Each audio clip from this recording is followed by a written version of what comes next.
দুই বিপরীত জিনিস একসঙ্গে একত্রিত হওয়া অসম্ভব। এখন এই মাঠে আলো জ্বালানো হয়েছে প্রচুর পরিমাণে, বিভিন্ন লাইটের কারণে এই মাঠ আলোকিত হয়ে গেছে। তো যখন এই মাঠটা আলোকিতই হলো, তখন এখানে অন্ধকার আর বাকি নাই, অন্ধকার আপনা আপনি বিদায় হয়ে গেছে। কোনো এক জায়গায় একই সাথে আলো এবং অন্ধকার উভয়টা জমা হবে, এটা হবে না। যদি আলো আসে, অন্ধকার পালিয়ে যাবে, তাকে আলাদা করে সরাতে হবে না। যদি আলো নিভে যায়, দাওয়াত করা লাগবে না, অন্ধকার আপনা আপনি চলে আসবে। আমি যদি জিজ্ঞেস করি এখন দিন না রাত, দুজন দাঁড়িয়ে যদি দুই জবাব দেয়, একজন বলে হুজুর এখন দিন, আর একজন বলে না হুজুর এখন রাত, দুটো কথাকে একসঙ্গে সত্য এবং বাস্তব মানার কোনো সুযোগ নাই। যদি মানে যে দিন বলেছে তার কথা সত্য, মানতে হবে, যে রাত বলেছে তার কথা মিথ্যা। যদি মানে যে রাত বলেছে তার বক্তব্য সত্য, তাহলে মানতেই হবে যে দিন বলেছে তার কথা অবশ্যই মিথ্যা। যেমনি ভাবে কাদিয়ানীদেরকে নিয়ে আপনারাও চিরকাল বলে থাকেন এবং এ ব্যাপারে সকল হকপন্থী আলেমরাই একমত। কেউ যদি জেনে বুঝে কাদিয়ানীদেরকে ইচ্ছাকৃতভাবে কাফের না বলে, সেও আর মুসলমান থাকে না, সেই হয়ে যায় কাফের। কারণ দুই বিপরীত জিনিস একসঙ্গে জমা হবে না, হতে পারে না। কাদিয়ানী যেই ধরনের আকীদা রাখে, ঠিক তার বিপরীত মেরুর আকীদা আপনি রাখেন। এখন যদি বলেন আপনার আকীদা সহি, আপনার আকীদাই ঈমানের প্রতিনিধিত্ব করে, এই আকীদা মানার কারণে, এই আকীদা পালন করার কারণে আপনি মুমিন, আপনি মুসলিম, তাহলে মানতেই হবে এর বিপরীত আকীদা রাখার কারণে কাদিয়ানীরা অবশ্যই কাফের। আর যদি বলেন না না তারা মুমিন, তাহলে আপনাকে মানতে হবে আপনি কাফের। কারণ আগে যেমন বললাম, দিন আর রাত দুজন দুই কথা বললে একই টাইমে দুটোকে একসাথে মানা সম্ভব না। অমুক ছেলেটা লম্বা না খাটো, যদি জিজ্ঞেস করি, একজন বলল লম্বা আর একজন বলল খাটো, দুটোকে একসাথে মানা সম্ভব না। যদি জিজ্ঞেস করি প্যালেস্টাইন আর ইসরায়েলের মধ্যে যুদ্ধ চলছে নাকি শান্তি চলছে, একজন বলল যুদ্ধ আর একজন বলল শান্তি, উভয়টা একসাথে মেনে নেওয়া সম্ভব না। আগামী দিনে পৃথিবীতে কি হবে? আরে হকপন্থী যারা, তারা তো একথাই বলবে, পৃথিবীর শহর বা গ্রামে এমন একটা ঘরও বাকি থাকবে না যেখানে আমার আল্লাহ ইসলামের কালিমা প্রবেশ করাবেন না। কারণ রাসূলই বলে গেছেন, লা ইয়াতরুকুল্লাহু বাইতা মাদারিন ওয়ালা ওয়াবার ইল্লা আদখালাহুল্লাহু কালিমাতাল ইসলাম বিইজ্জি আজিজিন আও বিযুল্লি যালিল, ইজ্জান ইউইজ্জুল্লাহু বিহিল ইসলাম ওয়া আহলা আও যুল্লান ইউযিল্লুল্লাহু বিহিল কুফরা ওয়া আহলা। শহর বা গ্রামের কাঁচা বা পাকা একটা ঘর আল্লাহ এমন বাকি রাখবেন না যেখানে তিনি ইসলামের কালিমা প্রবেশ করাবেন না। সম্মানী ব্যক্তির সম্মান রেখে লাঞ্ছিত ব্যক্তিকে আরো লাঞ্ছিত করে, যারা ইসলামের সামনে নিজেকে সঁপে দেবে তাদের ইজ্জত বজায় রেখে, যারা নিজেদের নাপাক মুখের ফুৎকারে ইসলামের এই নূরকে আর প্রদীপকে নিভিয়ে দিতে আসবে, ওদেরকে চির লাঞ্ছিত করে ইসলাম ঠিকই ঢুকে যাবে পৃথিবীর প্রতিটা ঘরে। অপরদিকে নাস্তিক, বেঈমান, সেকুলার মুরতাদরা বলবে, আরে না, ইসলামের দিন তো ফুরিয়ে আসছে, তোমরা দেখো না পৃথিবীর পরতে পরতে মুসলমানরাই নির্যাতিত হচ্ছে। যদিও দেখতে দেখা যায় মুসলমানদের দেশ আছে 57টা, যার মধ্যে কোনোটা ইতিমধ্যে পারমাণবিক শক্তির অধিকারী। কিন্তু আর একদিকে যদি এই প্রশ্ন করা হয় বর্তমান পৃথিবীতে কোন ধর্মের অনুসারীরা তুলনামূলক বিচারে সবচাইতে বেশি জুলুমের শিকার, জবাব একটাই বের হবে, সেই ধর্মের নাম ইসলাম, সেই ধার্মিকদের নাম মুসলিম। পৃথিবীর সেই আরাকানের দিকেই তাকান, কাশ্মীরের দিকেই তাকান, আসামের দিকেই তাকান, আর গুজরাটের দিকেই তাকান, ফিলিস্তিনের দিকেই তাকান, মালি আর সোমালিয়ার দিকেই তাকান। গোটা পৃথিবীর পরতে পরতে আরে কাফের দেশ তো কাফের দেশই, মুসলমান দেশের মধ্যেও নিয়মিত জুলুমের শিকার হচ্ছে। সব জুলুম তো আর যুদ্ধের নামে হয় না, কোন জুলুম নামে বেনামে বিভিন্ন ভাবেই হয়ে থাকে। তো যুদ্ধের নামে যে জুলুম হচ্ছে সেগুলো তো হচ্ছেই। আরে আমাদের মাথার তাজগুলো বছরের পর বছর কারাগারে যে পড়ে আছে, এটা জুলুম নয় তো জুলুম বলে কাকে?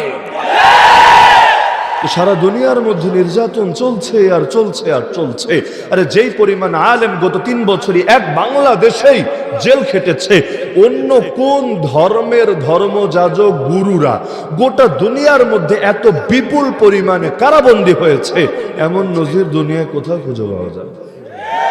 এমনকি মুসলমান হওয়াটাই এত বড় অপরাধ হচ্ছে এই রোহিঙ্গাদের উপর যখন জুলুম হয়েছিল, এটা দেখে নাই কে পাক্কা নামাজি কে বেনামাজি, কে ধার্মিক কে অধার্মিক, কে নাম কা আসতে মুসলমান কে কাম কা আসতে মুসলমান, কোনো কিছু দেখে নাই।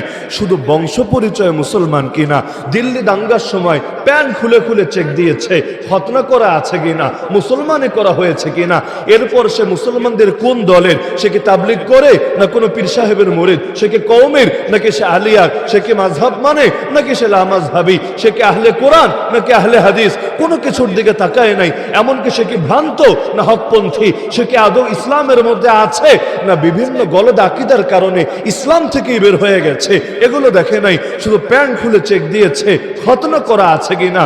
যাদেরকে খতনারত অবস্থায় পেয়েছে কাউকে কাউকে মারতে মারতে মেরেই ফেলেছে, কাউকে চিরতরে পঙ্গু বানিয়ে ছেড়েছে।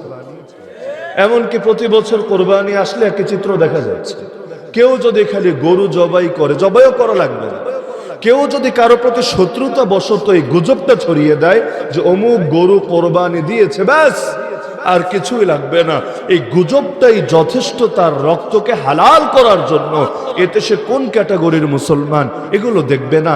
আরে যারা নিজেরা সারা দুনিয়ায় সবচাইতে বেশি গরু রপ্তানি করে, এমনকি পার্শ্ববর্তী বাংলাদেশেও যে বর্ডার দিয়ে সবচাইতে বেশি গরু ঢোকে, তো যারা নিজের মায়ের আর বাপরেই তুলে দেয় অন্য ধর্মের লোকদের হাতে, তারাই কি না আবার ধর্ম রক্ষার মিছে অজুহাত দিয়ে আমাদের ভাই আর বোনদেরকে নির্মম ভাবে পিটিয়ে মারে, শুধু মেরেই শেষ না, পৈশাচিক আনন্দ আর উল্লাস পর্যন্ত করে, ধর্মীয় অধিকার পর্যন্ত কেড়ে নেয়। মুসলমান বলবে আল্লাহু আকবার, ওরা বলবে ওদের কথা, কিন্তু রাস্তাঘাটে মুসলমান ধরে ধরে পিটাতে শুরু করে। আরে বল জয় শ্রীরাম বল, যদি জয় শ্রীরাম বলে ছেড়ে দেয়, যদি আল্লাহু আকবার বলে জানে আর রাখে না। আরে সেই মেয়ে মুস্কান কিশোরী বালিকা, তার আর্তনাদ কে না শুনেছে। আল্লাহর বান্দি ঈমানের বলে বলিয়ান হয়ে আল্লাহু আকবারের গর্জন যখন কাফেরদের সামনে প্রকাশ্যে দৃপ্ত কণ্ঠে দিয়েছে, যেই গর্জন অনেক সময় আমরা মুমিনরা মুসলিম কান্ট্রিতে বসেই দিতে পারি না। যখন জবানে তালা লাগায় আর যখন বিভিন্ন হুমকি আর ধমকি দেয়, তখন মুখ দিয়ে তাকবীরের স্লোগানটাই বের হতে চায় না। কিন্তু আল্লাহর বান্দে একটা কিশোরী মেয়ে হয়েও, অথচ তার কোনো বাহিনী নাই, সাহায্যকারী কোনো সংগঠন নাই, তার উপর যদি অ্যাটাক দেয় তার ইজ্জতটা হেফাজত করার মতো কেউ নাই, কিন্তু আল্লাহর নাম নিতে আল্লাহর বান্দার দিকে কি আর তাকাতে হয় নাকি? দুনিয়ার মানুষের উপর কি আর ভরসা করতে হয় নাকি?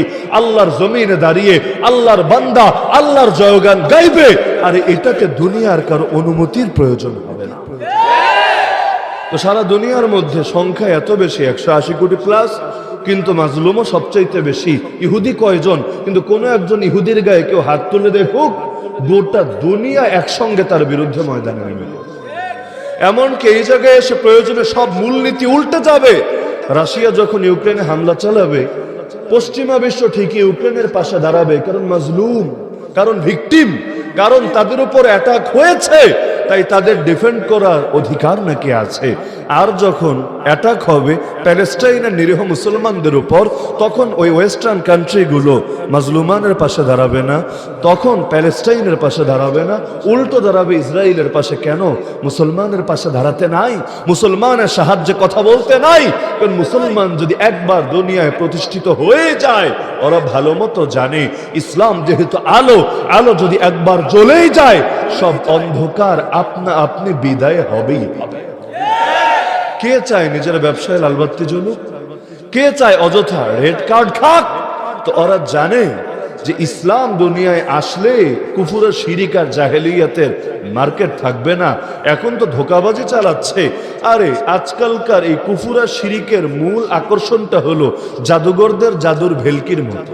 যেমন নবী মুসা আলাইহিস সালামের সামনে বিশাল বিশাল সাপ বানালো, এমন বড় বড় সাপ, ফাআউজাসা ফি নাফসিহি খিফাতাম মুসা। নবী মুসা আলাইহিস সালাম অন্তরে ভয় পেয়ে গেলেন, আরে এত বিশাল বিশাল সাপ, আরে যত বড় হুজুর হন, যত বড় পিসাব হন, সামনে যদি একটা বাঘ এসে হা করে, তখন তো আপনার ভেতরে স্বাভাবিকভাবে ন্যাচারাল ভয়। এই ভয় এটা না যে হায়াত মৌতের মালিক মনে হয় আল্লাহ না, হায়াত মৌতের মালিক মনে হয় সাপ আর বাঘ, এটা না। কিন্তু ন্যাচারাল ভীতি এটা ইমানের সঙ্গে মোটেও সাংঘর্ষিক না। যেমন রাস্তা দিয়ে চলছেন, হঠাৎ নজর পড়ে গেছে কোনো একটা সুন্দরী মেয়ের উপর, আপনি ইচ্ছা করে তাকান নাই, আবার নজর পড়ার পরে নজরটারে এখানে জুম করে ধরেও রাখেন নাই যে একবার যেহেতু পড়েছেই সুতরাং সরানোর কি দরকার। হুজুররা বলেছে দ্বিতীয় নজর দিলে পাপ হবে, একবার নজর দিলে তো ছাড় আছে। ফাইন্না লাকাল উলা ওয়া লাইসাত লাকাল আখিরা। তো তাকিয়েছি, নজর সরানোর আর কি দরকার আছে? এমন না, বরঞ্চ একবার পড়েছে সঙ্গে সঙ্গে সরিয়ে নিলেন। আর এই যে অনিচ্ছায় দিলের মধ্যে একটু ওয়াসওয়াসা শাহওয়াত ঢুকে গেল, এর জন্য আল্লাহর কাছে ক্ষমা চাইলেন। মুমিন তো হর হালতে ক্ষমা চাইতেই থাকবে। ইন্নাল্লাহা ইউহিব্বুত তাওয়াবিন। আল্লাহ বড় ভালোবাসেন তাদেরকে যারা বেশি বেশি বেশি তওবা করে। নামাজ শেষ করেই যদি বলতে পারি আস্তাগফিরুল্লাহ আস্তাগফিরুল্লাহ আস্তাগফিরুল্লাহ, অথচ নামাজ কোনো পাপ না, তারপর আস্তাগফিরুল্লাহ কেন বলি? মা আবাদনাকা হাক্কা ইবাদাতিক ওয়া মা আরাফনাকা হাক্কা মারিফাতিক। হে রব, যেভাবে তোমার ইবাদত করা দরকার ছিল পারি নাই, যেভাবে তোমার মারিফত হাসিল করা দরকার ছিল এতেও সক্ষম হই নাই, সুতরাং ক্ষমা করো আমাকে। আমার ত্রুটি বিচ্যুতির দিকে নজর না দিয়ে তোমার রহমতের দিকে তাকিয়ে কবুল করে নাও আমার ক্ষুদ্র ইবাদতটাকে। রব্বানা তাকাব্বাল মিন্না ইন্নাকা আনতাস সামিউল আলিম ওয়া তুব আলাইনা ইন্নাকা আনতাত তাওয়াবুর রহিম। তো যদি নামাজ পড়েই লোকে আস্তাগফিরুল্লাহ বলতে পারে, নজর যদি এক বেডির উপর পড়ে, তখন আস্তাগফিরুল্লাহ না বলে মুমিন থাকেই বা কিভাবে? তো এখন একবার নজর পড়লো, দ্বিতীয়বার মানুষ নজরটা রাখে না, নজরটা সরিয়ে ফেলে। কিন্তু প্রথমবার যে নজর পড়লো এর জন্য শরীয়ত তারে পাকড়াও করে না, বরঞ্চ তারে ক্ষমা ঘোষণা করে। কিসের জন্য? যেটা মানুষের নিয়ন্ত্রণের বাইরে, শরীয়ত সেটার জন্য পাকড়াও করে না কাউকে। যেমন রাসূলুল্লাহ সাল্লাল্লাহু আলাইহি ওয়াসাল্লামের স্ত্রী ছিলেন, মুমিনদের মা ছিলেন অনেকজন। তার মধ্যে রাসূলুল্লাহ সাল্লাল্লাহু আলাইহি ওয়াসাল্লাম হক তো সকলের মধ্যে সমানভাবেই বন্টন করতেন। ইসলামের মাসালা আছে, এগুলো মাদ্রাসাগুলোতে যারা পড়ে, এক কুদুরি শরীফ পড়লে মাসালাগুলো পাবে যে একাধিক স্ত্রী থাকলে কার হক কতটুকু, ভরণ পোষণের ক্ষেত্রে, রাত্রি যাপনের ক্ষেত্রে, অন্যান্য হকের ক্ষেত্রে। তা আল্লাহর রাসূল হকগুলো তো ঠিকই আদায় করতেন, কিন্তু দিলের ভালোবাসা সবার প্রতি কখনো সমান হবে না, এটা হওয়ার কথাও না। আপনার ছেলে যদি হয় 5টা, আপনি নিজেকেই জিজ্ঞেস করেন, দেখবেন 5 ছেলের প্রতি হৃদয়ের টান সমান না, সমান হওয়া সম্ভব না, হৃদয়ের উপর নিয়ন্ত্রণও চলে না। তা আল্লাহর রাসূল বাহ্যিক সব হক তো সকলের ক্ষেত্রে সমানভাবেই বন্টন করতেন, তবে অন্তরের টান আর আকর্ষণ আম্মা জান আয়েশা রাদিয়াল্লাহু আনহার দিকেই বেশি ছিল। আল্লাহ নবী এটার ব্যাপারে আল্লাহকে বলেছেন, হে আল্লাহ, আল্লাহুম্মা হাযা কসমি ফীমা আমলিকু ফালা তাখুযনি ফীমা তামলিকু ওয়ালা আমলিকু। আল্লাহ, যেখানে আমার মালিকানা ছিল, আমার নিয়ন্ত্রণ ছিল, সেখানে আমি আমার বন্টনের হক আদায় করেছি। কিন্তু আল্লাহ, যেটার মালিক তুমি, মালিক না আমি, দিল কার দিকে ঝুঁকবে এটা তো আল্লাহই ভালো জানেন। আল্লাহ, সেটার জন্য তুমি আমাকে পাকড়াও করো না। তো যেখানে রাসূলের নিজে জড়িত না, যেটার পেছনে তার নিজের কোনো ডাইরেক্ট দায় নাই, সেটার জন্য ক্ষমা চান আল্লাহর কাছে। সেই খালিদ বিন ওয়ালিদ রাদিয়াল্লাহু আনহু ঘটনা জানেন, সাহাবী উসামা রাদিয়াল্লাহু আনহু ঘটনা জানেন। কালেমা পড়ার পরও মেরে ফেলেছেন কেন? তাদের কাছে মনে হয়েছে কালেমা পড়েছে জান বাঁচানোর জন্য, অর্থাৎ মৃত্যুর ভয়ে মুসলমান সাজার ভান ধরেছে, আসলে মনে হয় মুসলমান হয় নাই। এখন যুদ্ধ চলছে, আপনি আপনার প্রতিপক্ষকে অনেক কষ্ট করে হারালেন, শুধু হারালেনই না, ওরে মাটিতে চিৎপটাং করে ফেলে দিলেন, এখন খালি কল্লাটা কেটে আলাদা করবেন। এখন আইসা সে বলল সরি, থুক্কু থুক্কু থুক্কু। তো আপনি ভাববেন, আরে বেড়া, এত কষ্ট করলাম, তুই যদি আসলেই থুক্কু মারতি আগেই তো মারতে পারতি, এখন যখন তোর কল্লার সামনে ছুরিটা ধরছি, এখন তোর থুক্কুর কথা মনে আসছে, যা এগুলো যান বাঁচানোর ধান্দা, আমরা এগুলোরে পাত্তা দিব না। এখনকার লোকও এমনই করে। তো তাদের ক্ষেত্রে এমনটা হয়েছিল, উসামা রাদিয়াল্লাহু আনহুর সামনে কালেমা পড়লো, তারপরও তিনি গলা কেটে মেরে ফেললেন। কেন? তিনি ভেবেছিলেন কালেমা পড়েছে মুমিন হওয়ার জন্য না, কালেমা পড়েছে জান বাঁচানোর জন্য। এখন মুখ দিয়ে কালেমা পড়লে তো আর মুমিন হয় না, কালেমা তো আগে দিলে ঢুকতে হয়, আগে ইয়াকিন আসবে দিলে, তারপর প্রকাশ পাবে মুখে।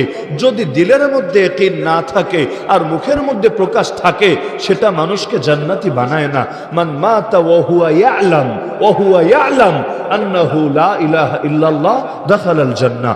যে ব্যক্তি মারা যাবে এমন অবস্থায় তার দিলের মধ্যে সুনিশ্চিত জ্ঞান আছে, এই সুনিশ্চিত বিশ্বাস আছে, অপর শব্দে বললে তার দিলের মধ্যে আকীদা আছে, লা ইলাহা ইল্লাল্লাহ, এক আল্লাহ ছাড়া দ্বিতীয় কোনো মাবুদ, দ্বিতীয় কোনো ইলাহ হতে পারে না। আল্লাহ ছাড়া যত ইলাহ আর মাবুদ আছে সবই বাতিল, সবই তাগুত। মানি একমাত্র আল্লাহকে, মাবুদ হিসাবে মানি না আর দ্বিতীয় কাউকে। এই আকীদা নিয়ে যে মরবে একমাত্র সেই জান্নাতে দাখিল হবে। তো মেরে ফেললেন। যখন রাসূলুল্লাহ সাল্লাল্লাহু আলাইহি ওয়াসাল্লামের কাছে আসলেন, রাসূল অবগত হলেন। আল্লাহ রাসূল তার উপর প্রচন্ড রাগান্বিত হলেন। তিনি বললেন, ইয়া রাসূলুল্লাহ, সে তো জানের ভয়ে কালেমা পড়েছে। রাসূল ধিক্কার দিয়ে বলেন, ফাহাল্লা শাকাকতা আন কলবি, আরে তুমি তার অন্তরটা চিরে কেন দেখলা না? তার অন্তরের মধ্যে আসলে কি ছিল? তুমি এটা বাহ্যিক অবস্থা দেখে এতটা নিশ্চিত হলা কিভাবে? অন্তরটা চিরে দেখতা, যদি অন্তরের মধ্যে এটাই পেতা আসলেই জান বাঁচানোর জন্যই কালেমা পড়েছে, তখন নয়তো অ্যাকশনে যেতা। আরে এখন কিয়ামতের দিন তোমার হালত কি হবে? লা ইলাহা ইল্লাল্লাহ তোমার বিরুদ্ধে যখন দাঁড়িয়ে যাবে কাঠগড়ায় বাদী হয়ে, তখন বিবাদী হিসাবে তোমার পরিণতি কত ভয়াবহ। খালিদ রাদিয়াল্লাহু আনহুর ক্ষেত্রে এমন হলো, যখন আল্লাহর রাসূল জানলেন, আল্লাহ রাসূল সাল্লাল্লাহু আলাইহি ওয়াসাল্লাম আল্লাহকে বললেন, আল্লাহুম্মা ইন্নী আতাবাররাউ ইলাইকা মিম্মা সানা খালিদ, হে আল্লাহ, খালিদ বিন ওয়ালিদ যা করে ফেলেছে তা থেকে আমি আপনার কাছে দায় মুক্তির ঘোষণা দিচ্ছি, আমার কোনো দায় নাই। ইয়া রাব্বা, আমি একে জন্য পাঠাই নাই, আমি তাকে পাঠিয়েছি অন্য মিশন দিয়ে। যেটা ভুল করেছে এটা নিজের থেকে করেছে, এখানে আমার কোনো দায় নাই, আমাকে পাকড়াও করো না। এটার জন্য ক্ষমা চাচ্ছেন আল্লাহর কাছে। আল্লাহুম্মা ইন্নী আতাবাররাউ ইলাইকা মিম্মা সানা খালিদ, এখান থেকেই তো এই মাসআলা বের হয়। আপনি নিজে যদি কোনো পাপ নাও করেন, কিন্তু আপনি সমাজের গণ্যমান্য ব্যক্তিত্ব, অনুসৃত ব্যক্তিত্ব, লোকে আপনাকে অনুসরণ করে, আপনাকে ফলো করে, আপনি নিজে পাপ করেন নাই কিন্তু অন্যরা করেছে, আপনি জানেন, জানার পরে মুখ বন্ধ করে বসে আছেন, এটা আপনার জন্য সমীচীন হবে না। নবীওয়ালা তরিকা, নবীওয়ালা শান এটা হবে না, বরং আপনার মুখ খুলতে হবে, প্রতিবাদ করতে হবে, তাদের বিরুদ্ধে নিজের অবস্থানকে জানাতে হবে। কারণ মানুষ নীরব থাকলেও জাতির জন্য সেটা আস্ত ফিতনায় পরিণত হয়ে যায়। এখন যে নীরব থাকে সে হয়তো হিকমত আর তাওয়িল ধারণ করে নীরব থাকে। আরে মুখ খুললে কেমন হয়? মুখ খুললে লোকে আবার ভুল বোঝে কিনা, মিসগাইড হয় কিনা, ভিন্ন কোনো মেসেজ বের করে কিনা, অথবা আমার উপর কোনো রিস্ক নতুন করে তৈরি হয় কিনা, আমার পেট, আমার পিঠ, আমার পকেট, এগুলোর ক্ষেত্রে নতুন কোনো ঝামেলা বা প্রতিবন্ধকতা সৃষ্টি হয় কিনা, এগুলো চিন্তা করে অনেক সময় মুখ খোলে না। অথচ আল্লাহ নবীর হাদিস অকাট্য প্রমাণ, সুনিশ্চিত প্রমাণ, সুস্পষ্ট প্রমাণ যে অপরাধ যখন নিজে করেন নাই কিন্তু অন্য কেউ করেছে, আর আপনি অনুসৃত ব্যক্তিত্ব, আপনি চুপ থাকবেন না। আল্লাহর রাসূল চুপ থাকলেও সেটা শরীয়তের দলিল হয়। হাদিস বলে কাকে? রাসূল যা বলেন সেটাও হাদিস, রাসূল যা করেন সেটাও হাদিস, রাসূলের যত সিফাত, যত গুণ, যত বৈশিষ্ট্য, এগুলোও হাদিস। আবার যেখানে রাসূল নীরব থাকেন, চুপ থাকেন, অথচ তিনি জানতেন কাজটা সমাজে হচ্ছে, সেটাও হাদিস, সেটাও শরীয়তের দলিল।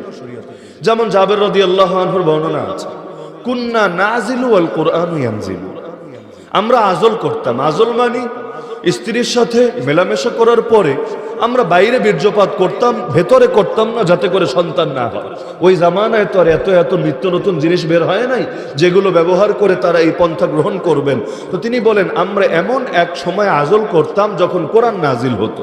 বলবেন এটা আবার কি হচ্ছে? কোরআন নাজিল হইতো মানে কি যে একদিকে কোরআন নাজিল হতে থাকতো আর আরেকদিকে ওই টাইমে আজল করতেন? না না, এটা উদ্দেশ্য না।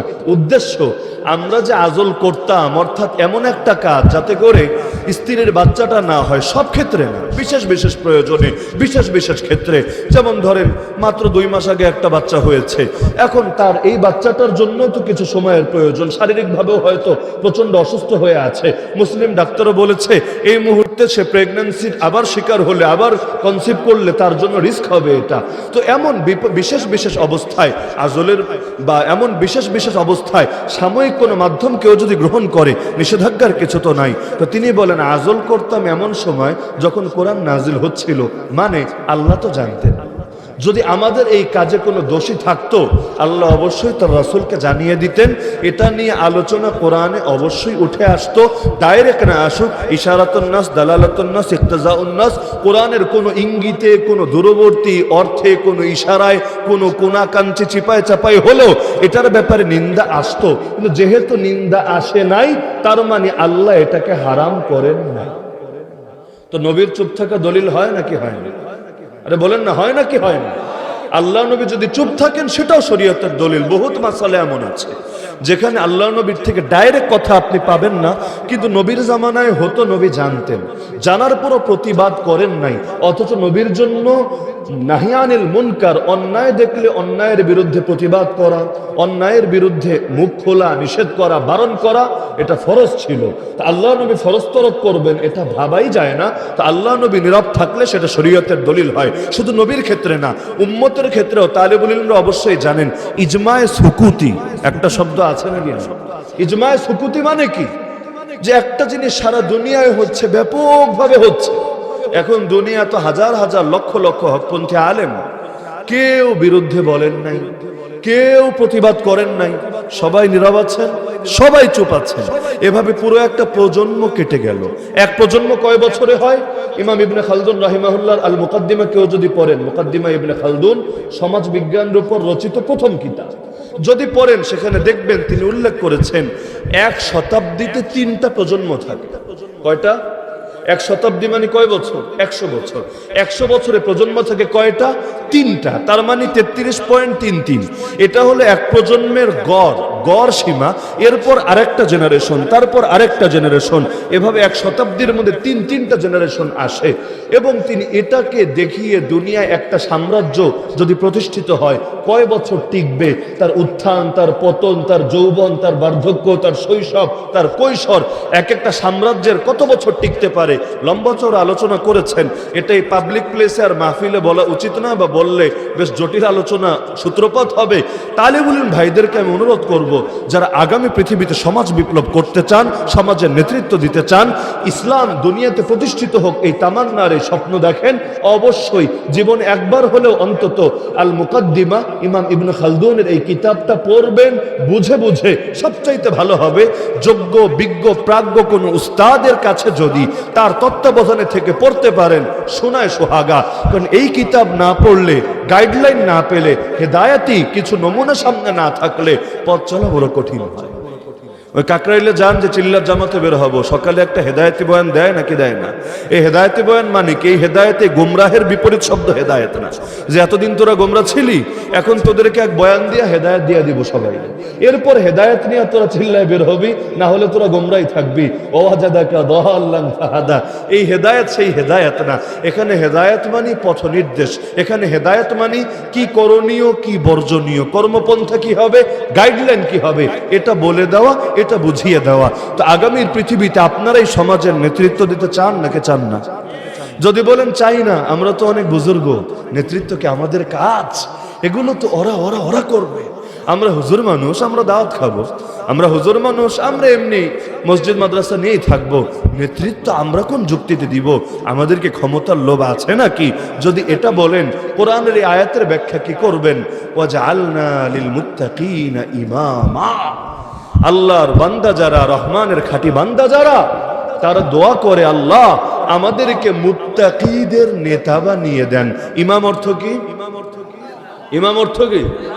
এই সমাজের লোকে যদিও মিলে না, এই সমাজ ইমাম হয়ে গেছে কর্মচারী আর প্রজা, আর মসজিদ কমিটি, মাদ্রাসা কমিটি অথবা অন্যান্য যত ঊর্ধ্বতন নেতা, এলাকার পাতি নেতা, কঞ্চি নেতা, ছোট নেতা, বড় নেতা, এরা সবাই হলো গিয়া ইমাম। মানে তারা হলো ইমাম আর তিনি হলেন মুক্তাদি। এমনটা লোকে বানিয়ে ফেলেছে। কারণ নেতার কথায় কর্মী চলে না, কর্মীর কথায় নেতা চলে। আপনাদের চান্দিনা বা দারোরায় আমি জীবনে আসি নাই, চান্দিনা এসেছি, এই দারোরায় আসি নাই। এলাকায় কি চলে আমি তো জানি না, উত্তর দিলে একটু সোজা আমার বোঝার জন্য, যে নেতার কথায় কর্মী চলে না কর্মীর কথায় নেতা চলে। নিয়ম তো এটাই যে নেতার কথায় কর্মী চলবে, নাকি উল্টা? দারোরায় উল্টা তো না, এটাই তো যুক্তির দাবি। নেতার কথায় কর্মী চলবে, তো ইমামের কথায় মুসল্লি চলবে না মুসল্লির কথায় ইমাম চলবে? তো সমাজে এখন হচ্ছেটা কি, আসলেই কি ইমামের কথায় মসজিদের মুসল্লিরা চলে, নাকি ইমামরে চালায় নিজেদের মতো করে? ইমাম কি বলবে, কি করবে, এমনকি কার জন্য দোয়া করবে, কারে কতটুকু তেল মালিশ করবে, দোয়ায় আবার তেলে তেলে পার্থক্য আছে। ক্ষমতায় যদি থাকে তখন দোয়ায় এই পরিমাণ তেল দেওয়া যাবে, ক্ষমতায় যদি না থাকে তেলের মাত্রার 100 ভাগের 1 ভাগে নামিয়ে সর্বোচ্চ এতটুকু দিলে দেওয়া যেতে পারে, তাও লুকিয়ে চুকিয়ে, প্রকাশ্যে না। আর যদি এমন হয় যে আরো বেশি জুলুমের শিকার হয়ে থাকে, যেমন কারাবন্দী, সে যদি মারাও যায়, সারা জীবন যদি কোরআনের খেদমত করে যায়, দোয়াও করা যাবে না তার জন্য দোয়া করলেও চাকরি চলে যাবে। এমনকি আরবি খুতবায় দাঁড়িয়েও যদি দোয়া করে মাজলুম মুসলমানদের জন্য, আল্লাহুম্মা আনসুরিল মুসলিমিনা ফি ফিলিস্তিন, আল্লাহুম্মা আনসুরিল মাজলুমিনা ফি গাজ্জা, আল্লাহুম্মা আনসুরিল মুস্তাদআফিন ফি মালি ওয়া ফি সুমাল, এভাবে দোয়া করলেও তার বিরুদ্ধে অ্যাকশন শুরু হবে। কি রে হুজুর, আজকে খুতবাটা জঙ্গি জঙ্গি মনে হলো, কিসের জন্য? তো এখন মুসল্লি যদি চালায় ইমামকে, তাহলে ইমাম শব্দটা নামকাওয়াস্তেই থাকে, শব্দের কোনো মর্যাদা থাকে না, শব্দের কোনো ফায়দা থাকে না। যেমন ব্রিটেনের রাজার রানী, ব্রিটেনের রাজা রানী আছে না, ওই রাজা রানীর কথায় কি দেশ চলে? রাজা রানীর কথায় দেশ চলে না। দেশ চলে পার্লামেন্টের কথায়, দেশ চলে সরকারের কথায়, দেশ চলে প্রাইম মিনিস্টার, প্রধানমন্ত্রীর কথায়। যেমন এখন কি ভারতের এক বেড়া আছে না, ওই দেশের প্রধানমন্ত্রী, মানে মূল তার অরিজিন হলো ইন্ডিয়া, কিন্তু দীর্ঘকাল বসবাস করেছে ইংল্যান্ডে। এখন সে ইংল্যান্ডের প্রাইম মিনিস্টার, পিএম, প্রধানমন্ত্রী হয়ে গেছে। এখন দেশ চলে তার কথায়। তো রাজারানীর কাম কি? রাজারানীর কাম গিয়া ফিতা কাটবে, রাজারানীর কাম গিয়া মাইকে 2-4টা ভাষণ দিবে, অথবা যারা ইউনিভার্সিটিতে পড়ালেখা শেষ করবে সমাবর্তন অনুষ্ঠানে যাবে। ওদের মাথায় তো পাগড়ি পরাতে পারে না, পাগড়ি নিয়ে তো বড় অ্যালার্জি থাকে ওদের গায়ে একটা কুর্তা আর একটা আবাকাবা পরিয়ে দিবে, ব্যাস এগুলো হলো তার বরকতি কাম। মানে আমাদের ভাষায় বললে মিলাদ টিলাদ পড়াবে আর কি। এইরকম বরকতি কাজের জন্য থাকবে, কারণ মিলাদরে তো বাঙালি বরকতের একটা বস্তু মনে করে। এখন এমন ঘটনা শোনা যায় কদাচিৎ সিনেমা হল উদ্বোধন করেছে মিলাদ। কেন? কারণ সারা জীবন যে পাপ করবে, আকাম কুকাম করবে, ওরাও তো জানে এগুলো পাপ। এখন ফেরেশতায় ধইরা জাহান্নামে যখন বানাবে, এত তো সইতে পারবে না। তো শুরুতে একটু বরকত, আর লাস্টে মরার পরে আরেকটু বরকত যদি পাওয়া যায়, মরার পরে ওই যে কিছু হুজুর এনে খতম করাই দিবে, শেষ, ব্যাস। মাঝখানে যা আকাম কুকাম করুক আল্লাহ সব এমনি মাফ করে দিবে। এমন ধারণা আছে নাকি নাই? এই যে যত দিবস, এই 16 ডিসেম্বর আসছে, বেশি দিন বাকি নেই, আজকে 2 তারিখ, 14 দিন পরে। এখন আপনাদের এলাকায় এমন হয় কিনা জানি না, আমি বাংলাদেশের বহু জায়গায় দেখেছি, বিভিন্ন স্কুলে, কলেজে, অথবা আরো বিভিন্ন অনুষ্ঠানে যারা বিজয় দিবস পালন করে প্রকাশ্যে মাইক বাজিয়ে বাজিয়ে দেখবেন সকালবেলা কোরআন শরীফ দিয়ে শুরু করে।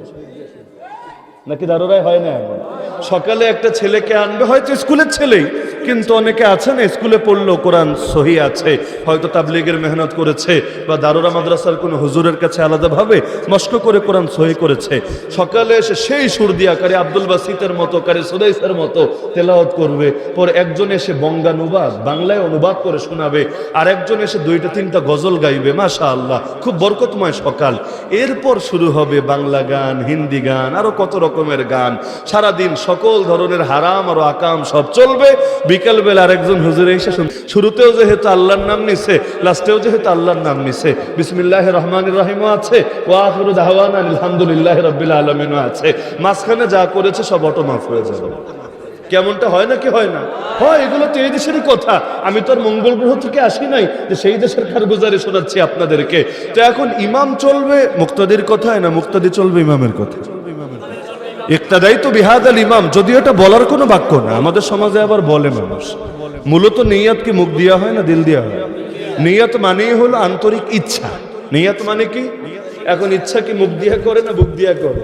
এই যে বাসা থেকে মসজিদে আসলেন কি পান খাওয়ার জন্য, বিড়ি খাওয়ার জন্য, টেলিভিশনে খেলা দেখার জন্য? না, মসজিদে এসেছেন তো নামাজই পড়ার জন্য, এটাই তো নিয়ত। আবার এখন কি নামাজ পড়ছেন হঠাৎ মাথায় গুলায় গেল, ফজর না জোহর না আসর, তার মানে নিয়ত নাই। আর নিয়ত আছে কখন? আপনি সচেতন যে আমি জোহরের 4 রাকাত, আসরের 4 রাকাত, মাগরিবের 3 রাকাত, বা ফজরের 2 রাকাত, বা জুম্মার ফরজ 2 রাকাত আদায় করছি, এটার নামে নিয়ত। তো নিয়ত তো বুকে বুকে হয়, মুখে মুখে হয় না। এখন আমরা বাঙালিরা বানায় নিছি আর কি, নাওয়াইতু আন উসাল্লি লিল্লাহি তাআলা 4 রাকাতিন মিন সালাতি যুহরি করি, কি হয় না এরকম? মুখে বলে, আবার জায়নামাজের দোয়াও একটা পড়ে, ইন্নী ওয়াজ্জাহতু ওয়াজহিয়া লিল্লাযী ফাতারাস সামাওয়াতি ওয়াল আরদা হানিফা ওয়া মা আনা মিনাল মুশরিকিন। জায়নামাজের দোয়া আছে না? দোয়া পড়তে চাইলে পড়বেন বিসমিল্লাহ। কি পড়বেন? কারণ সকল ভালো কাজ শুরু করতে হয় কার নামে? আল্লাহর নামে শুরু না করলে বরকত পাওয়া যায় না। যত ভালো কাজ করবেন আল্লাহর নাম নিয়ে করবেন, বিসমিল্লাহ বলে করবেন। কিন্তু ইন্নী ওয়াজ্জাহতু, এটা জায়নামাজের দোয়া আবার কবে হলো? এই দোয়া নবীকে একদিনও করেছেন? জায়নামাজ বিছাতে গিয়ে সাহাবীরা করেছেন, তাবেঈরা করেছেন, তাবেঈরা করেছেন। যখন যেটা পড়া দরকার সেটার খবর নাই, আর যখন যেটা পড়া দরকার না এটা নিয়ে বহুত খবর আছে আমাদের। উজুর কোন অঙ্গ ধুইতে কি দোয়া, এটি বাচ্চাকালে আমরা মুখস্থ করছি।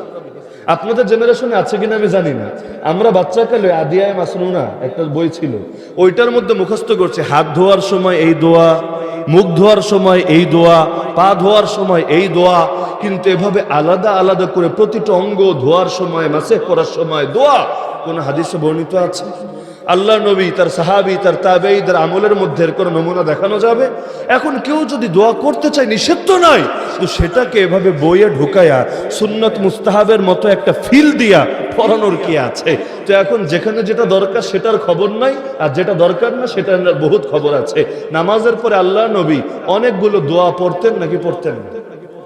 নবী যেই দোয়াগুলো পড়তেন এই সমাজের অধিকাংশ মানুষ জানেই না।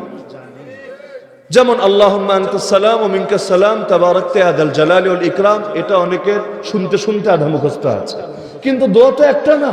আল্লাহুম্মা লা মানিআ লিমা আতাইত ওয়া লা মুতিয়া লিমা মানাত ওয়া লা ইয়ানফাউ যাল জাদ্দি মিনকাল জাদ, লা ইলাহা ইল্লাল্লাহ ওয়াহদাহু লা শারীকা লাহু লাহুল মুলকু ওয়া লাহুল হামদু ওয়া হুয়া আলা কুল্লি শাইইন কাদির। একইভাবে আয়াতুল কুরসি, তারপর এই যে 33 বার সুবহানাল্লাহ, 33 বার আলহামদুলিল্লাহ, 34 বার আল্লাহু আকবার। এটা ফজরের পর আর আসরের পর হয় আলহামদুলিল্লাহ আমাদের দেশে। ইমাম সাহেবও ঘুরে বসেন, মুসল্লিরাও পড়েন। তবে এটাকে শুধু ফজরের পর আর আসরের পর পড়া লাগে না 5 ওয়াক্ত নামাজের পরেই পড়া লাগে? সুন্নত তো সব ওয়াক্তের পরেই, কিন্তু শুধু আমরা 2 ওয়াক্তে সীমাবদ্ধ করেছি যে এই টাইমগুলায় আমরা ঘুরে বসে সবাই মিলে সুন্দর করে পড়ি, কিন্তু বাকি 3 ওয়াক্তে খবরই থাকে না। তো যেই পরিমাণ সচেতনতা নামাজের পর নিজস্ব দোয়া নিয়ে, এর 1000 ভাগের 1 ভাগ সচেতনতা নাই আল্লাহর নবীর করা দোয়া নিয়ে।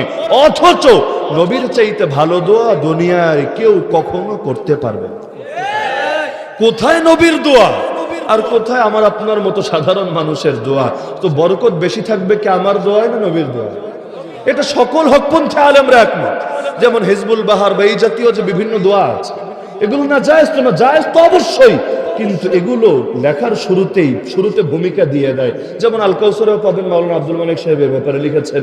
এছাড়াও বিভিন্ন নমুনা পাবেন আমাদের আকাবিররা। থানবী রাহিমাহুল্লাহ এই হিজবুল বাহারের শুরুতে ভূমিকার মধ্যে লিখে দিয়েছেন যে অবশ্যই নবীর দোয়াই ফায়দা বেশি, নবীর দোয়াই গুরুত্ব বেশি। নবীর দোয়ার চাইতে অন্য কোনো দোয়ায় সাময়িক যদি ফলাফল বেশি দেখাও যায়, তারপর রহমত, বরকত, নুসরত অবশ্যই নবীর দোয়ায় সবচাইতে বেশি। তো সমাজ তো সব লাইনে খালি উল্টাই চলে আর উল্টাই চলে। আর কেয়ামতের একটা আলামতি বটে, কেয়ামত যত ঘনিয়ে আসবে সমাজে উল্টা চলার হার তত বেশি বাড়তে থাকবে। যেমন আল্লাহ রাসূল সাল্লাল্লাহু আলাইহি ওয়াসাল্লাম বলেছেন, মানুষ বন্ধুকে কাছে টানবে, বাবাকে দূরে সরিয়ে দিবে। আদনা সাদিকাহু ওয়া আকসা আবাহু, মানুষ বউয়ের কথা শুনবে, মায়ের সঙ্গে বেয়াদবি করবে, এমনকি এমন গুরুতর আচরণ করবে। আনতালিদাল আমাতু রাব্বাতাহার একটা ব্যাখ্যা এটা, নিজের মায়ের সঙ্গে দাসী বাদীর মতো আচরণ করবে, চাকরানিও না। দাসীবাদীর সঙ্গে লোকে যেরকম আচরণ করে, নিজের জন্মদাতা মায়ের সঙ্গে ঠিক এর চাইতেও নিকৃষ্ট আচরণ কিয়ামতের আগে মানুষ করবে। আর ক্ষমতা অযোগ্যদের হাতে চলে যাবে। যোগ্য কারা আর অযোগ্য কারা? আরে যোগ্য হলো আলেমরা, অযোগ্য হলো জাহেল। কারো দ্বিমত আছে নাকি এই ব্যাপারে? দ্বিমত আছে নাকি? আরে কিয়ামত কবে হবে? এর বিভিন্ন আলামত নবী বলেছেন। এর মধ্যে একটা আলামত এটাও বটে, হাত্তা ইদা লাম ইউবকি আলিমা ইত্তাখাযান নাস রুউসান জুহালা ফাসুইলু ফাফতাউ বিগাইরি ইলমিন ফাযাল্লু ওয়া আযাল্লু। কিয়ামত যখন ঘনিয়ে আসবে, ধীরে ধীরে আলেমের সংখ্যা কমবে। একটা পর্যায়ে এমন হবে আল্লাহর আলেম বাকি রাখবেন না। এর 2 অর্থ হতে পারে, এখনো সারা দুনিয়ায় আলেম খুঁজে পাওয়া যাচ্ছে না, এটা তুলনামূলক বিরল। কিন্তু আরেকটা হলো বিশেষ কোনো দেশে, বিশেষ কোনো দলে, বিশেষ কোনো শাখায়, বিশেষ কোনো সেক্টরে, বিশেষ কোনো মেহনতে, বিশেষ কোনো সংগঠনে আলেম খুঁজে পাচ্ছে না তারা। এখন কি হবে? নেতৃত্ব ছাড়া তো আর কোনো দল, কোনো সংগঠন, কোনো কিছুই চলে না। যেখানে নেতৃত্ব নাই সেখানে পুরোটাই গন্ডগোল, পুরোটাই বিশৃঙ্খলা। তো এখন আলেম যখন পাচ্ছে না নেতৃত্বের আসনে আসীন করার জন্য, তখন লোকে বসে তো আর থাকবে না। ইত্তাখাযান নাস রুউসা, মানুষ নেতা বানিয়ে নিবে। রুউস মানে কি? রাইসের বহু বচন, প্রেসিডেন্ট, মাথা, রাষ্ট্রপতি, নেতা ইত্যাদি যত অনুবাদ হয় সবগুলোকে আরবিতে এক শব্দে এক বচন হলো রাইস, বহু বচন হলো রুউস। তখন তারা নেতা বানিয়ে নিবে মূর্খদেরকে। মূর্খ কারা আর জ্ঞানী কারা বলেন দেখি? হ্যাঁ বলবেন হুজুর, জ্ঞানী তো তারা যারা বিভিন্ন বিষয়ে বিভিন্ন পাবলিক বা প্রাইভেট ইউনিভার্সিটি থেকে গ্রাজুয়েশন কমপ্লিট করেছে, অনার্স মাস্টার্স করেছে, পিএইচডি থিসিস করেছে, ওরাই না জ্ঞানী। আরে আমরা যে জ্ঞানী এক স্বীকৃতি পেলাম স্বাধীনতার কত বছর পরে। এর আগে ধরেন এই আমরাই, মানে এই আমি, আমার বয়স তো আর বেশি না, আমি যখন দাওরায়ে হাদিস কমপ্লিট করেছি আমাদের সময় তো আল হাইয়াতুল আউলিয়া, যেটারে আবার অনেক আল হাইয়াতুল উলাইয়া, আল হাইয়াতুল উলু আরো বিভিন্ন শব্দে বলে আর কি। তো এখন এই আল হাইয়াতুল আউলিয়া তো তখনও গঠিত হয় নাই। তো এখন আমাদেরও আমারও কিন্তু সরকারি কোনো স্বীকৃতি নাই, আজও পর্যন্ত নাই। কেউ যদি চ্যালেঞ্জ করে হুজুর সরকারি স্বীকৃতি দেখান, আপনারে মডেল মসজিদের ইমাম বানামু, মডেল মসজিদের মুয়াজ্জিন বানামু, খাদেম বানামু, আমি বলবো ভাই আমি তো অশিক্ষিত, আমার তো স্বীকৃত প্রাপ্ত কোনো সার্টিফিকেট নাই। স্বীকৃতি নাই মানে কি? অস্বীকৃতি আছে। অস্বীকৃতি মানে কি? যেটার এলাও নাই, যেটার মূল্যায়ন নাই, যেটার দাম নাই। তা আমাদের সার্টিফিকেট তো আছে, লেকিন এটা স্বীকৃতি নাই, এটার মূল্য নাই, এটার দাম নাই, এটা বলার মতো। শাইখুল হাদিস আল্লামা আজিজুল হক রহমতুল্লাহ আলাইহি ছিলেন তো আপনারা, যার ছেলে আজও পর্যন্ত কারাগারে বন্দী আছে। কি নাম? মাশাআল্লাহ, যাক এখনো ভুলে যান নাই। মানুষ তো সামনে থাকলে বহুত মহব্বত দেখায়, আর মুসিবতে পড়লে কে যে কতটুকু মহব্বত দেখায় এগুলো তো চোখের সামনে দেখাই আছে আমাদের। তো এখন শাইখুল হাদিস আল্লামা আজিজুল হক রহমতুল্লাহ আলাইহি, তার কাছে একবার সরকারি এক কর্ম করতে এসেছে নির্দিষ্ট ফরম পূরণ করার জন্য। দেশে চলতে চাইলে কত সময় তো কত ফরম পূরণ করা লাগে। তো এখন ফরমে তো অনেকগুলো ঘর থাকে, একটা হলো নিজের নাম, বাপের নাম, মায়ের নাম, জন্ম তারিখ, স্থায়ী ঠিকানা, বর্তমান ঠিকানা, এরকম একটা ঘর আপনারা দেখছেন কিনা জীবনে? শিক্ষাগত যোগ্যতা থাকে না তো এরকম কোন ঘর ফরমে, নাকি থাকে? থাকে। তো শিক্ষাগত যোগ্যতা এখন লিখতে হবে। এখন কি লিখবে? এই সমস্যা আমরাও ফেস করেছি, বাকি হুজুরের কথা বলছি আরো বেশ আগের কথা এটা, যে হুজুর এখন কি লিখবো, শিক্ষাগত যোগ্যতা কি? এখন হুজুরও চিন্তায় পড়ে গেছেন। শিক্ষাগত যোগ্যতা যদি বলেন দাওরায়ে হাদিস, বেটা তো দাওরায়ে হাদিস বোঝেই না। আমরা মাদ্রাসায় পড়তাম, কেউ যখন জিজ্ঞেস করতো জেনারেল লাইনের কোন ক্লাসে পড়েন তো, এখন আমরা তো আমাদের ভাষায় জবাব দিতাম কাফিয়ায় পড়ি, সরে জামি, সরে বেকায়া, জালালাইন, মিশকাত, দাওরা। এখন এটি তো বোঝে না, জিজ্ঞেস করতো হুজুর বাংলা কোন ক্লাসের সমান। এখন মাথার উপর আসমান ভেঙ্গে পড়তো, কি বলবো আসলে, কোনবারে কোন ক্লাসের সমান বলবো। যেমন এখন দাওরায়ে হাদিসে বলছে মাস্টার্সের সমান, ভালো কথা, তো অনার্সের সমান কোনটারে ভাই? ইন্টারমিডিয়েটের সমান কোনটা? এসএসসি সমান কোনটা? তারপরে এইটার সমান কোনটা? 5 এর সমান কোনটা? একটা প্যাচ লাগে নাকি লাগে না? হয়তো গোজামিল করে আকবর করে একটা বুঝাইয়া দেওয়া যায়, কিন্তু আসলে প্যাচ তো লাগে। আমাদেরকে অনেকে জিজ্ঞেস করে কোন ব্যাচের আপনারা, মানে জেনারেল লাইনের মানুষরা যখন জিজ্ঞেস করে কোন ব্যাচের আপনারা, কারণ স্কুল কলেজে তো ব্যাচ দিয়ে চেনা যায় যে অমুক সালে এসএসসি তারা এই রকম ব্যাচ, বিসিএস অমুক ব্যাচ, তারা এই যে বলে যে এই ডিসি, এই এসপি সে অমুক ব্যাচের বিসিএস ক্যাডার, এভাবে বলে নাকি বলে না? তাহলে আমাদেরকে যখন জিজ্ঞেস করে কোন ব্যাচের আপনারা, কি বলবো, কোন বছরের ধৈরা ব্যাচ বলবো, এটাই তো চিন্তা করতে পারি না। এটাকে দাওরায়ে হাদিস ধৈরা বলবো, নাকি এটা পড়ালেখা শুরু করা দিয়ে বলবো, নাকি মাঝামাঝি কোনো একটা দিয়ে বলবো? আপনাদের মনে সমস্যা হয় না, এজন্য আপনারা বুঝেন না, আমার হয়েছে আর কি বহুতবার। এখন এই সমস্যা আমার কাছেও বড় জটিল সমস্যা। তো এখন হুজুরকে জিজ্ঞেস করছে যে কি লিখবো, এখন কি লিখবে আসলেই তো। এখন হুজুর বললেন আমি তো দাওরায়ে হাদিস শেষ করেছি, এখন আপনাদের কাছে এটা আসলে কি বা কিসের সমান? বলল হুজুর এটা তো এখনো লিখিত ভাবে বা আইনি ভাবে বা সরকারি ভাবে কিছু সমানই না। তো এখন কিছু সমানে যদি না হয়, যদি বলে টাইটেলের সমান, তাহলে সরকারি ফরম যেহেতু, এখানে তো সরকারি বিবেচনাই করা হবে। আমরা কি বুঝলাম এটা মুখ্য না, তারা কি বুঝে এটাই তো মুখ্য। তাহলেও তো ঝামেলা। যদি বলে টাইটেলের সনদ দেখাও, যে সনদ দেখাবে এটা ওরা বুঝবেই না, পড়তেই পারবে না, চিনবেও না, মানবেও না, মূল্যায়নও করবে না। লাস্টে আবার যদি লেখে মূর্খ, তাও তো ঝামেলা। বাংলাদেশে শাইখুল হাদিস বললে যারা লোকে এক নামে চেনে, এবং ইনশাআল্লাহ যতদিন দেশ থাকবে ততদিন শাইখুল হাদিস শব্দটা শুনলেই যার নাম প্রতিটা মুমিনের হৃদয়ে সবার আগে ভেসে উঠবে। কারণ সেই মানুষটার নামের সাথে যদি লেখে মূর্খ, অজ্ঞ, এর চাইতে হাস্যকর বিষয় কি হয়? তো লাস্টে বেচারাও চিন্তায় পড়ে গেল, শেষে লিখে দিল স্বশিক্ষিত। স্বশিক্ষিত বুঝেননি? মানে নিজে নিজে শিক্ষিত, নিজের মতো করে শিক্ষিত। ওই আরজালি মাতব্বর যেমন স্বশিক্ষিত, একাডেমিক ব্যাকগ্রাউন্ড নাই, একাডেমিক সার্টিফিকেট নাই, তো বাংলাদেশের সর্বযুগের সর্বশ্রেষ্ঠ শাইখুল হাদিস আল্লামা আজিজুল হক নাওয়ারাল্লাহু মারকাদা ওয়া সাকাল্লাহু সারা ওয়া রাহিমাহুল্লাহু রাহমাতান ওয়াসিআ, তিনি হলেন স্বশিক্ষিত। এর চাইতে বড় আফসোসের বিষয় কি হতে পারে? তো এখন আমরা যে শিক্ষিত, এটা জাতি শুধু জেনেছে কতকাল পরে, এটার মূল্যায়ন পেতেই আমাদেরকে অপেক্ষা করতে হয়েছে প্রায় 50টা বছর স্বাধীনতার পর থেকে। তারপর স্বীকৃতি দেওয়া, দেখেন আপনি একটা বাচ্চা জন্ম দিচ্ছেন, মনে করেন এই বাচ্চাকে যদি আপনি স্বীকৃতি দেন, এটা কি আপনার দয়া না বাচ্চার প্রাপ্য? বলেন না, আপনার দয়া না বাচ্চার প্রাপ্য? বাচ্চা তো বলে নাই যে আমি জলদি আমারে নিয়ে আসো দুনিয়াতে, আমি আর থাকতে পারছি না, থাকবো না কো বদ্ধ ঘরে, দেখবো এবার জগৎটাকে। আপনার পিঠের মধ্যে তো আর মিছিল শুরু করে নাই যে ঔরসের মধ্যে, তো ঔরস থেকেই তো বাচ্চারা আসে, পিঠের মধ্যে কি মিছিল শুরু করছে যে হুজুর আজকে পিঠে অনেক চাপ চাপ লাগে, ওই যে 6টা 7টা বাচ্চা পেন্ডিং এ আছে, ওরা মিছিল করতেছে, থাকবো না কো বদ্ধ ঘরে, দেখবো এবার বাংলাদেশটাকে, কারণ এমন দেশটি কোথাও খুঁজে পাবো না কো তুমি, সকল দেশের রাজারানী সেজে আমার জন্মভূমি, এই দেশটা আমাদেরকে এখনো দেখতে দিচ্ছ না,